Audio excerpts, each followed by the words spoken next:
నమస్తే. ప్రజెంట్ మనం భూపాలపల్లి జిల్లాలో తిరుగుతా ఉన్నాం. ఇక్కడ ఎన్నికల వేడి అంతా ఇంత కాదు, ముట్టుకుంటే బగ్గుమంటుంది. ప్రచారంలో కూడా చాలా మంది అభ్యర్థులంతా కూడా నువ్వా నేనా అన్నట్లుగానే దూసుకుపోతున్నారు. తప్పకుండా వీళ్ళు చేసినటువంటి అభివృద్ధి కార్యక్రమాలు చెప్తున్నారు, వాళ్ళు చేసినటువంటి అభివృద్ధి కార్యక్రమాలు చెబుతూ ఓట్లను కూడా అభ్యర్థిస్తున్న పరిస్థితి. ప్రజెంట్ మనం భూపాలపల్లి మున్సిపాలిటీ పరిధిలో 18 వార్డులో ఉన్నాము. మనతో పాటు బీఆర్ఎస్ తరపున నిలిచినటువంటి అభ్యర్థి గ్యాదంగి తిరుపతి గారు ఉన్నారు. అసలు ప్రచారం ఎలా నడుస్తుంది, ఆ యొక్క ప్రజల నుంచి రెస్పాన్స్ ఎలా వస్తుందనే విషయాన్ని కూడా తెలుసుకునే ప్రయత్నం చేద్దాం. అన్న నమస్తే. మొత్తానికి మీరు బీఆర్ఎస్ 18వ వార్డులో అయితే అభ్యర్థిగా ఉన్నారు. ప్రచారంలో కూడా జోరు పెంచింది, ఎట్లా అనిపిస్తుంది మీరు? అందరికీ నమస్కారం. మా 18వ వార్డు సంబంధించిన వార్డులో మా జోష్ చాలా వరకు పెరిగింది. మా వాళ్ళందరూ కారు ఆగదు, తిరుపతి అన్న గెలుపు ఆగదనే నినాదంతో ఫుల్ జోష్లో ఉన్నారు. ప్రతిరోజు రోజుకు మాకు సంబంధించిన మహిళలే కానివ్వండి, వృద్ధులే కానివ్వండి, ప్రతి ఒక్కరు ప్రతిరోజు వాళ్ళకి ఎన్ని పనులున్నా కూడా నా కోసం ప్రచారంలో పాల్గొని ఫుల్ జోషులు పెంచారు. అదేవిధంగా ఈరోజు మా గతంలో చదివిన మా పాఠశాల విద్యార్థులు నా కోసం చెన్నై నుంచి వెళ్ళి, గుజరాత్ నుంచి వెళ్ళి, హైదరాబాద్ నుంచి వెళ్ళి, విజయవాడ నుంచి వెళ్ళి, ఆదిలాబాద్ నుంచి రకరకాల స్టేట్ల నుంచి వెళ్ళి, జిల్లాల నుంచి నా కోసం ఓటు వేసేందుకు మా స్కూల్లో ఫస్ట్ కొత్తగా ఓటు వినియోగించుకున్న 32 మంది ఉన్నారు. అలాగే మా స్టూడెంట్స్ ఉన్నారు.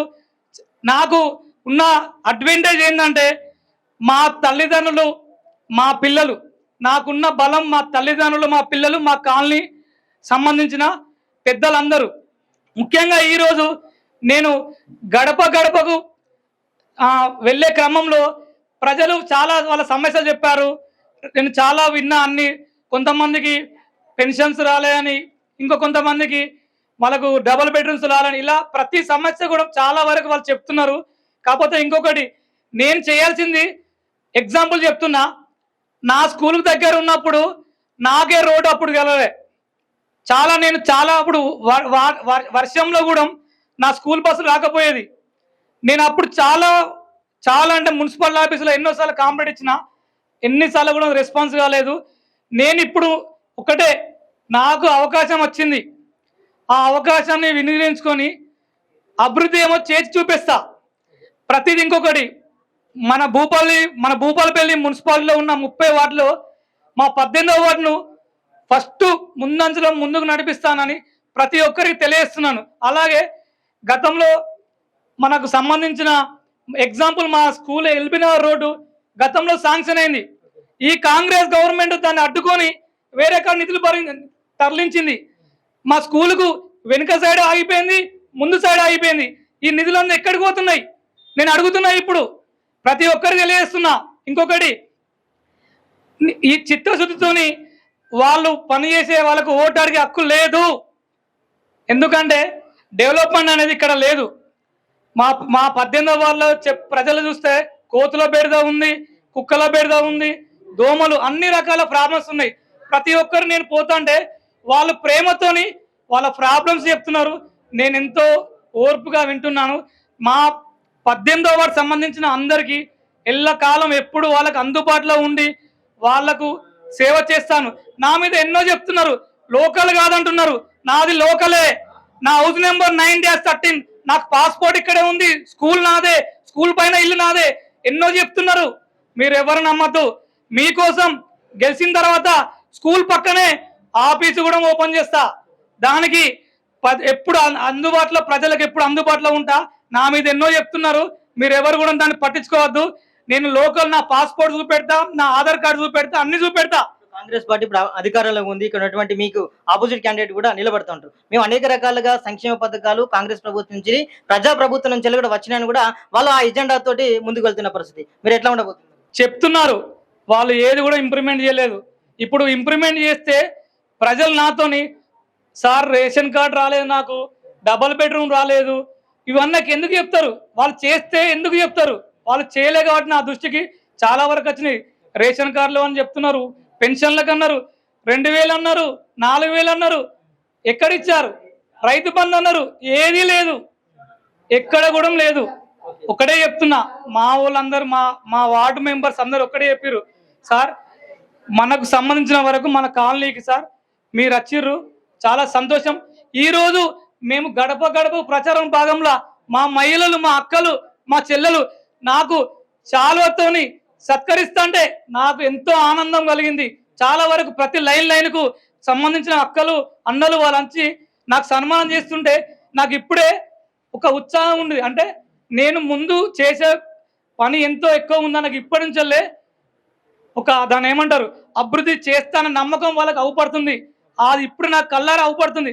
నేను చేయాల్సింది ఇంకా బాగా ఉంది, అభివృద్ధి చేసి చూపిస్తా.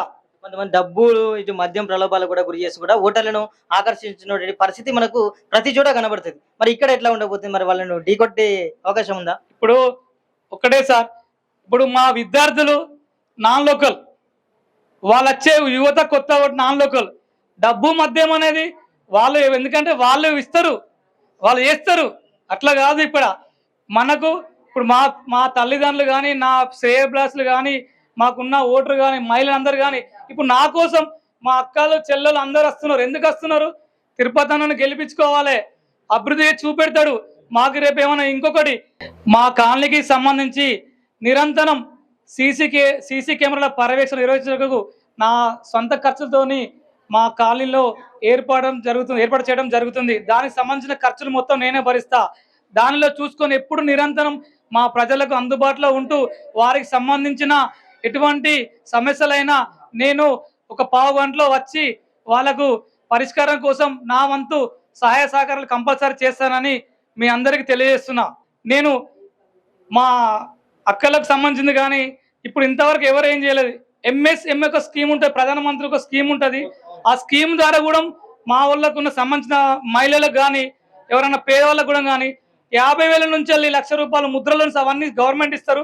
అవి కూడా మేము తీసుకెళ్తాం. వాళ్ళకి అన్ని పథకాలు ముందు వాళ్ళకి చూపెడతాం. వాళ్ళకి ఎంతో రకంగా వాళ్ళకి సహాయపడతాం. ఎల్లవేళ వాళ్ళకి అందుబాటులో ఉంటాం. ఫైనల్ గా గ్యాదంగి తిరుపతి అన్నకు ఓటు ఎందుకు ఓటేయాలంటే మీరు ఏం చెప్తారు? ఫైనల్ వాళ్ళే ఇప్పుడు నేను అడుగుడు కాదు, వాళ్ళే ఏమంటున్నారంటే తిరుపతి అన్నకు ఓటు ఎందుకు వేయాలంటే వాళ్ళు ఏం చెప్తున్నారంటే అభివృద్ధి చేస్తాడు, చూపెడతాడు. ఎందుకంటే గతంలో విద్యా సంస్థలు నడిపిన అనుభవం ఉన్నది, రోడ్లు డ్రైనేజ్ సంబంధించిన అనుభవం ఉన్నది, తర్వాత అన్ని రంగాల్లో ఆయనకు సర్కిల్ ఉన్నది అనే కోణంలో వాళ్ళు థింక్ చేస్తున్నారు. ప్రతి ఒక్కరి ఇప్పుడు స్వచ్ఛందంగా వాళ్ళు వచ్చి సభలో కూడా ఏంటంటే ఇప్పుడు సన్మానం చేస్తుంటే అది నాకు చాలా సంతోషం అనిపిస్తుంది. ఆ ఉత్సవంగా ఇప్పుడు రెట్టింపు అవుతుంది.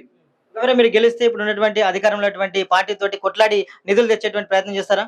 ఇప్పుడు అధికారంలోకి వచ్చేది మా బీఆర్ఎస్ఏ, చైర్మన్ కూడా మాదే. మేము ఇదివరకు ఇప్పుడు కౌన్సిలర్ లేక ఇక్కడ ఉన్న డబ్బులన్నీ పట్టుకుపోయి అక్కడ చేసుకుంటున్నారు. ఇప్పుడు బీఆర్ఎస్ గెలిచిన తర్వాత కౌన్సిలర్ తీర్మానం లేని ఏ డబ్బులు ఎక్కడికి పోవు. పక్కా బరాబరి గుంజుకొచ్చి బరాబరి మన అన్ని వార్డులకు ఇంప్లిమెంట్ చేస్తాం.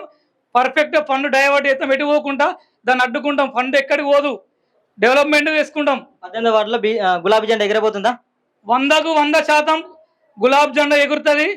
మీకు మా అధిక మెజార్టీతో మా 18 వార్డే మా ప్రజలు చెప్తున్నారు. 18 వార్డు నుంచి భూపాలపల్లి అత్యధిక మెజార్టీతో గెలిచేది మా 18 వార్డు అని మా మహిళలు, మా అక్కలు వాళ్ళే చెప్తున్నారు.